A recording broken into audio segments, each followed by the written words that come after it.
The 5th chapter in the Gospel according to St. Mark, a story that we're well familiar with here at this church. Glory be to God.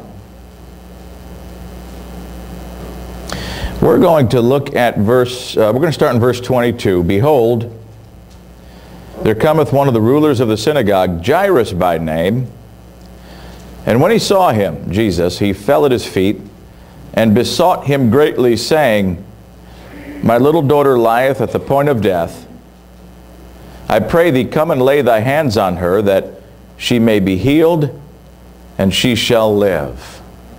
Well, this is obviously a desperate situation here. Anyone that has children knows how near and dear they are to the heart, and evidently there's a situation here that's caused this little girl to be at the point of death. We don't know exactly what's happening with her, but you as a parent can almost feel the desperation and the fear and the anxiety and the hopelessness here coming from the Father. I pray thee, come and lay your hands on her, that she may be healed, and she shall live. And Jesus went with him, and much people followed him and thronged him.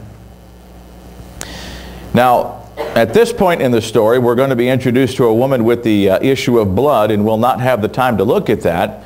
So we're going to bypass these next several verses, and I'd like to pick back up here in verse 35. While he yet spake to the woman with the issue of blood, there came from the ruler of the synagogue's house certain which said, Thy daughter is dead. Why troublest thou the master any further? Well, it just got worse, didn't it? You know, some people might be thinking, if only he wasn't delayed there helping this woman with the issue of blood, because she kind of interrupted the whole situation. Doesn't matter what the reason is. The point is that this little girl had died. And so folks had come to the ruler and said, you know, it's too late. There's no sense in bringing Jesus, no sense in troubling him. She's already expired. In verse number 36, as soon as Jesus heard the word that was spoken, he said unto the ruler of the synagogue, Be not afraid, only believe. And he suffered no man to follow him, save Peter and James and John, the brother of James. And he cometh to the house of the ruler of the synagogue, and seeth the tumult, and them that wept and wailed greatly. And when he was come in, he saith unto them, Why make ye this ado and weep? The damsel is not dead, but sleepeth. And they laughed him to scorn. But when he had put them all out, he taketh the father and the mother of the damsel, and them that were with him, and entereth in where the damsel was lying. And he took the damsel by the hand, and said unto her, Talitha cumi, which is being interpreted, Damsel, I say unto thee, arise. And straightway the damsel arose and walked, for she was of the age of 12 years. And they were astonished with a great astonishment. And he charged them straitly that no man should know it, and commanded that something should be given her to eat. A very powerful story, very interesting.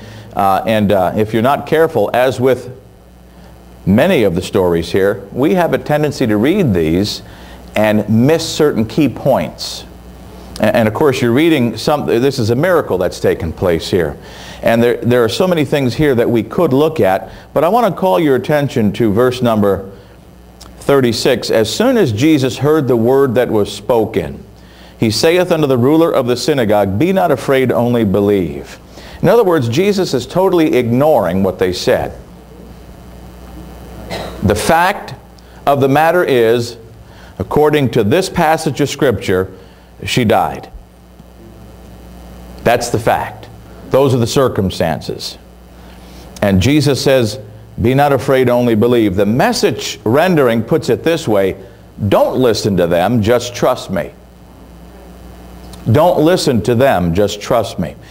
Kenneth Wuest's expanded translation, he puts it this way, And Jesus, overhearing the word being spoken, says to the ruler of the synagogue, Stop fearing, only be believing. Now the point I want to make is this. Jesus is telling this guy, don't listen to what you just heard. Focus instead over here. Okay?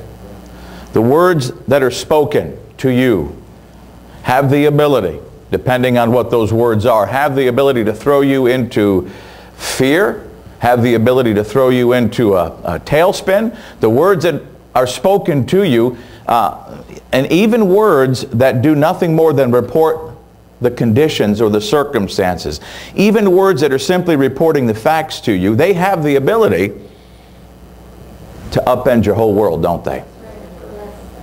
And you know as well as I do, there are things that you hear in life, there are reports that you get. Sometimes fear just grips you. It just grips you, and Jesus says, stop fearing, only be believing. Stop fearing. Scripture tells us that fear hath torment. Fear, you know as well as I do that fear is a tormentor like none other. And as soon as you get into fear, folks, you're not in faith. Jesus is telling Jairus, listen, I heard it too, Jairus, but we're not going to pay attention to those words. We're going to focus instead over here. And then he's got his power team, Peter, James, and John, to surround this guy to help keep him stable and steadfast. There's much more we could say here, but I wanted to use this story to springboard us into something. And of course the title, Setting the Course of Our Life, Setting the Course of Life. Just how important are the words that you speak? Even if those words do nothing more than report the facts of the circumstances, you're going to have to start getting into the habit of disciplining yourself and telling yourself, I got to be careful with what I say here.